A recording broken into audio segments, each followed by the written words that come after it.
हमारी संस्कृति, हमारे संस्कार सदा रहे हमारे साथ।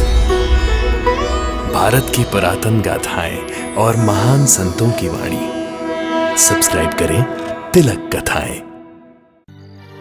नानी, याद है तुम्हें? मैना ताई को मिलने के लिए एक बार जिद किया था। हाँ, लेकिन उसका साईं बाबा के दर्शन के साथ क्या संबंध है? यही तो साईं बाबा मुझसे पूछ रहे थे कि मैना बेटी कैसी है। उसका हाल जानने के लिए क्या मैं उसके ससुराल गया था?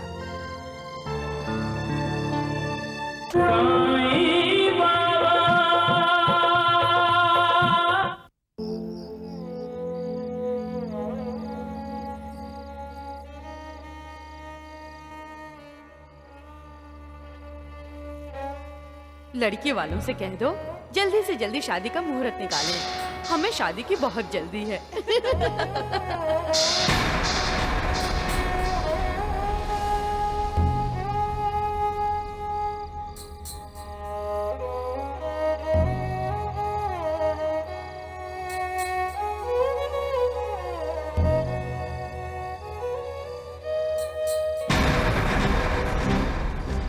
आपकी दूसरी शादी मैं सहन नहीं कर सकती। आपको शादी करनी ही है तो मेरी मौत के बाद कर लीजिएगा। आपका दूसरी शादी करना मेरे अस्तित्व का अपमान है। मैं ये घर छोड़कर जा रही हूँ।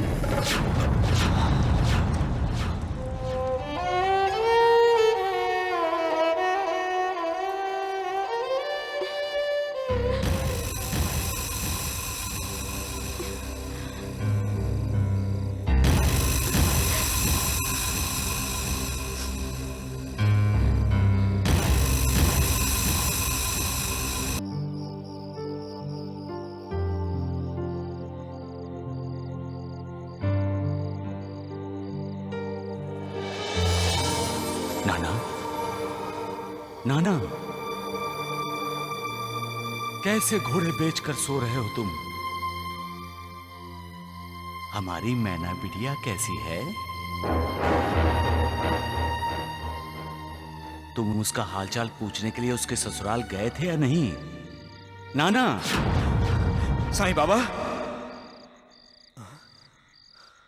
क्या हुआ? चिल्लाए क्यों? साईं बाबा। साईं बाबा? यहाँ साईं बाबा आए थे नानी। उन्होंने सपने में मुझे दर्शन दिए। साईं बाबा के दर्शन होने के बाद आपको तो खुश होना चाहिए, लेकिन आप बेचैन हैं। क्यों? कुछ कहा आपसे साईं बाबा ने? मुझसे छुपाइए मत, बोलिए। नानी, याद है तुम्हें? मैना ताई को मिलने के लिए एक बार जिद किया था। हाँ, लेकिन उसका साईं बाबा के दर्शन के साथ क्या संबंध है? यही तो साईं बाबा मुझसे पूछ रहे थे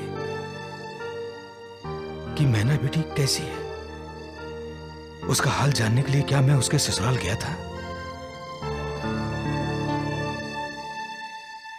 कहीं हमारी मैना बेटी किसी मुसीबत में तो नहीं है?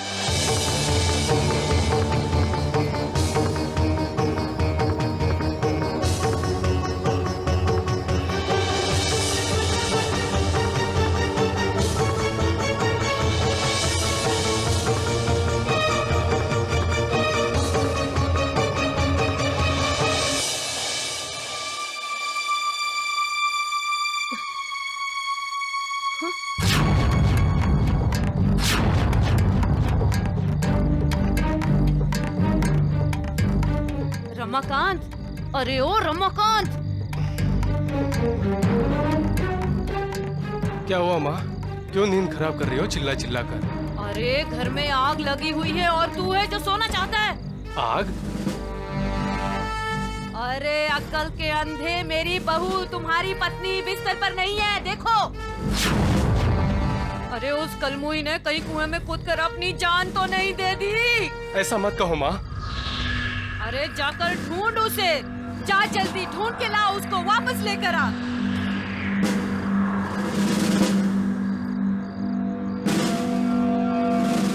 जन्म का बदला ले रही है मैना तू मुझसे।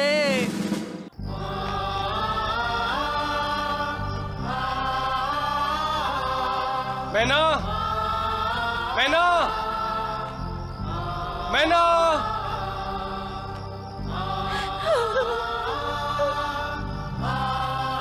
मैना, मैना, कहाँ गए होगे मैना? अगर उसने अपनी जिंदगी के साथ कुछ कर लिया होगा तो मैं अपने आप को कभी माफ नहीं करूंगा।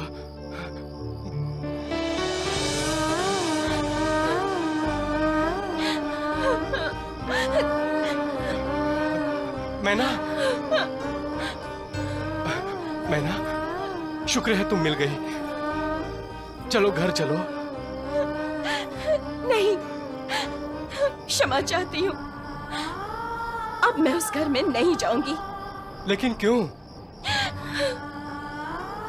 एक स्त्री हर अपमान सह सकती है, लेकिन अपने पति की दूसरी शादी वो कभी बर्दाश्त नहीं कर सकती।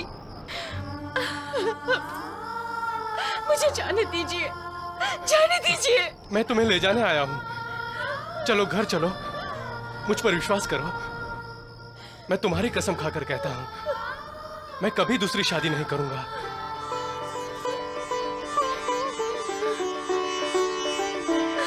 सच? हाँ।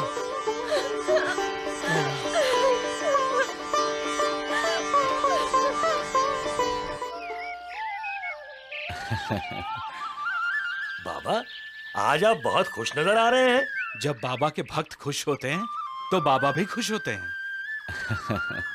साईनाथ, ईश्वर कब खुश होता है? इस सृष्टि की रचना में अहम भूमिका निभाने के लिए ईश्वर के भेजे हुए पति पत्नी को जब एक दूसरे के प्यार का साक्षात्कार होता है तब ईश्वर खुश होता है। शादी की बुनियाद विश्वास है महालसापति। जब पति पत्नी जान जाते हैं कि दोनों का एक दूसरे पर अटूट विश्वास है तब मालिक खुश होता है।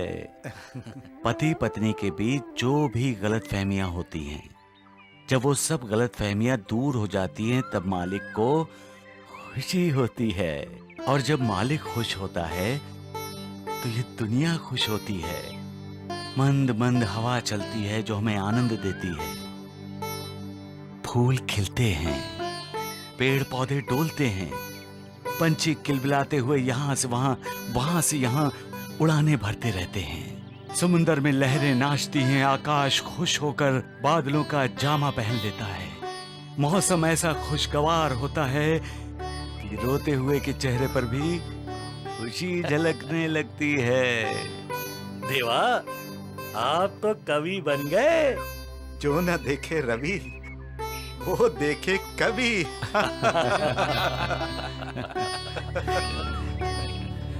गुरुजी, साईनाथ रात भर परेशान थे। बाबा का कोई भक्त परेशानी में था। हाँ, अब तो उसकी सारी परेशानियां दूर हो गई होंगी बाबा। अब मेरे उस भक्त की परेशानियां बढ़ेंगी सगुन। मालिक मेरे भक्त की परीक्षा ले रहा है और मेरे भक्त को उस परीक्षा में खरा उतरना होगा। सबका मालिक एक।